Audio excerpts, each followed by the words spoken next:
دا چې دی دې ته جبل برکان وایي او دا هغه غر دی چې د دې پیشنګویي رسول الله صلی الله علیه وسلم ورکړې وه.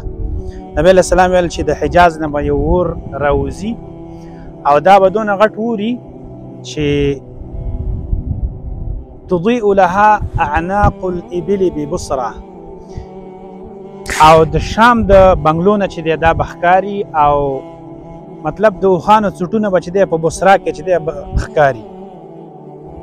دا هغه اور دی چې په 654 هجري کې چې دی دا راووته. مخکې د دې اور نه چې دی هغه زلزله وشوله، ډېره قوي زلزله، او د هغې نه وروسته چې دی بیا دا اور راووته.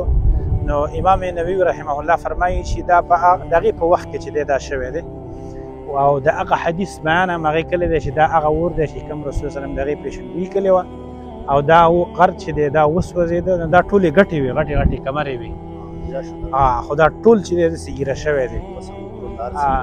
نو دا هم د رسول الله صلی الله علیه وسلم په حقانیت باندې چې دی یو دلیل دی چې دا حق نبي او هر څه چې ویلي دي هغه حق دي، حق پیغمبرو.